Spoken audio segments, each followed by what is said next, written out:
We focus on the body in and of itself, feelings in and of themselves, mind states in and of themselves. But we don't make them the goal in and of themselves. We're trying to take them apart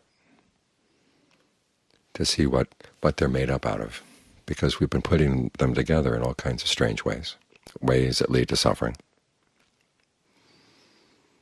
They're like building blocks. And we've been creating weapons out of them, weapons that harm other people, weapons that harm ourselves. But they don't have to be weapons. So we take the weapons apart. See what we've got right here. We've got the body, breathing. And it has different postures. And it has different elements inside: earth, water, wind, fire.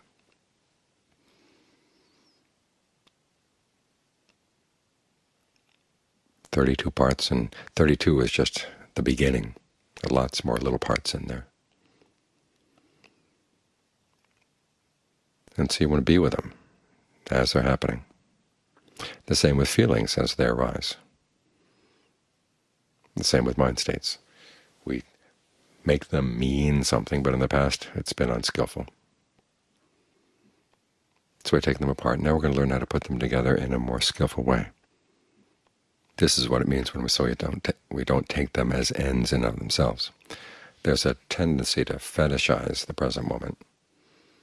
So if you can be in the present moment, everything's going to be okay. That's the mantra of the mindfulness movement. And there are times when you get tempted to say, well, let's just disown mindfulness entirely. At least the way it's been turned into a business here in the States. It's a shame, because mindfulness is a perfect word for what the Buddha was talking about, keeping something in mind. We're not just to be here with the present moment, to accept the present moment. We're here to see what we've got here in the present moment. What are the basic building blocks, and can we turn them into a path to the end of suffering?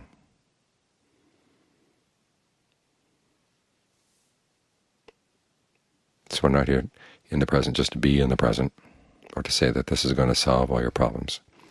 The beginning is to get into the present so you can see what you've got, and then figure out how you're going to fabricate it into a path, how you're going to fashion it into a path. Because after all, the path we're following is something you put together. Even the way you breathe is something put together. You have an image in the mind of how the breath should be.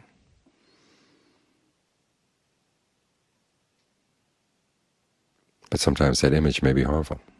It's going to have an impact on how you actually breathe. If you change the image, say emphasize the out-breath, as Dr. Breath says.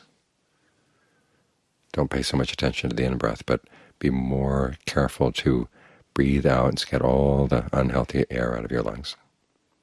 See what holding that idea of the breath in mind does.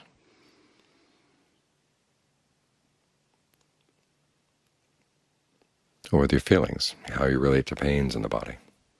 You may have some old, unskillful ways of fabricating pains. I mean, there is a cause for the pains to begin with. The body's just ready to create pains in all kinds of ways. But particular pains come up, and we tend to try to trap them in a particular way, or move them around in a particular way, or we picture them to ourselves in a particular way. And that's going to have an impact on how we actually experience them.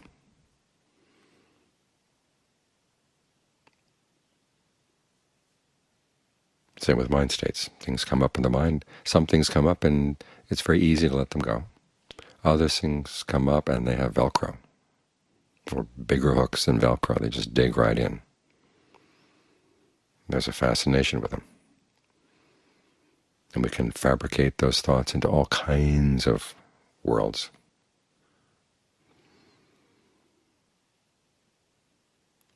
So the solution is to take these things apart and then learn how to fabricate them in good ways.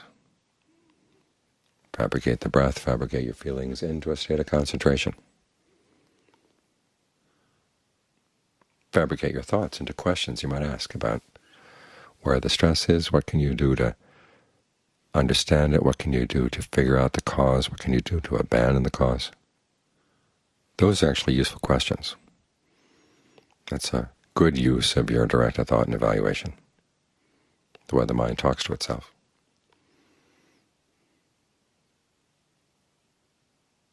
So the present moment is not an absolute. It's something that you're fabricating, and the goal of the practice is to learn how to fabricate it in a new direction, which means that you're using everything that comes up in the present as a means to a larger end.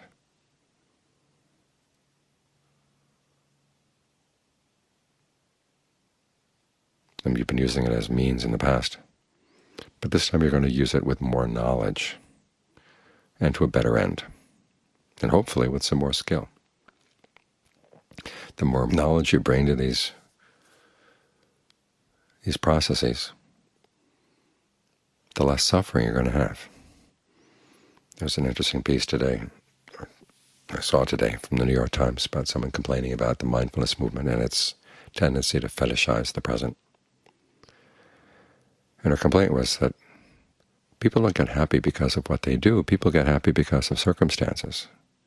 And the solution to their problems is going to be, we've got to change society so people be happy. And the mindfulness movement is opposed to changing society, or as an obstacle.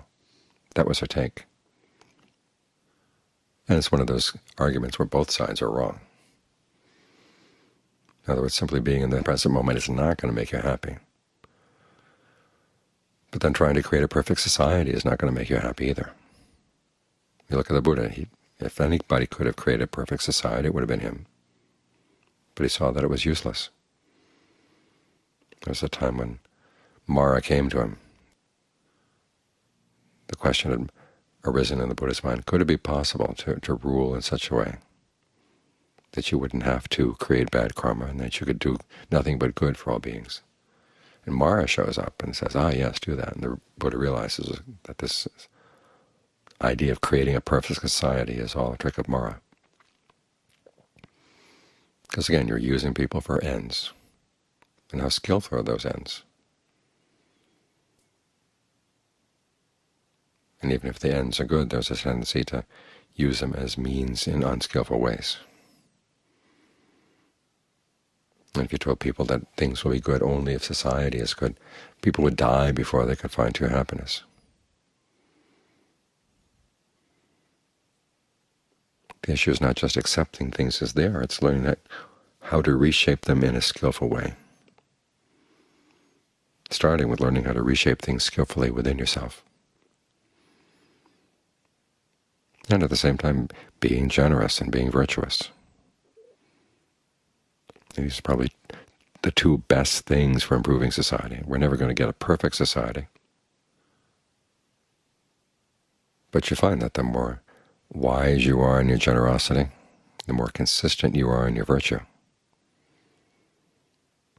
the more you create a better world around you. And it can be done without force, without imposing things on other people.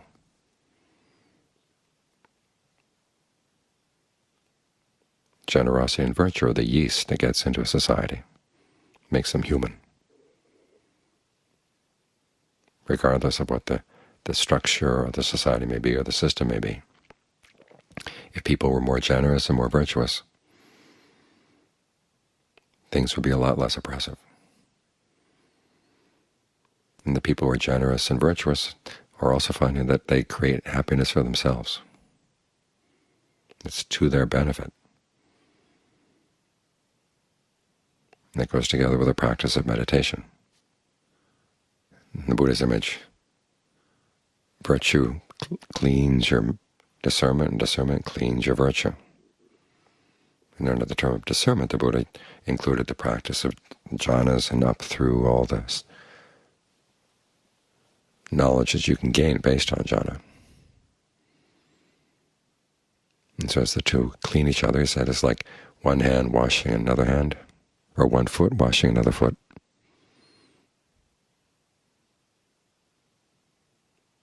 Everybody benefits.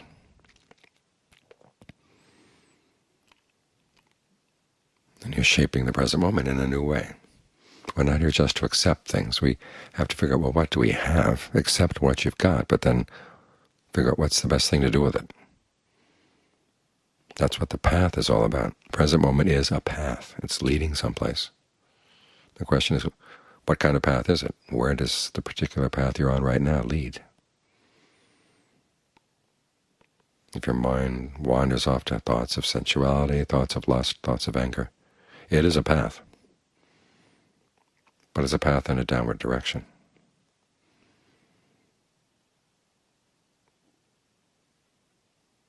If you can develop thoughts of renunciation, compassion, goodwill,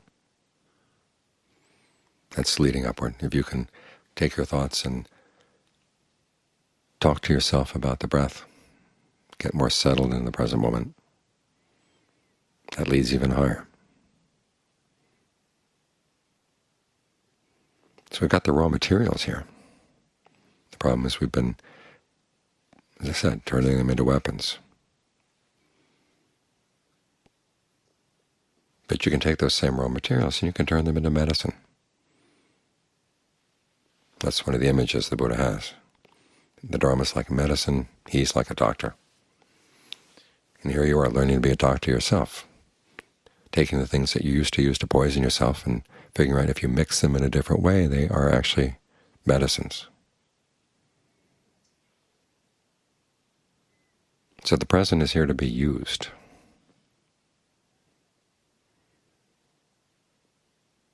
And the teachings are here to teach us how to use them wisely.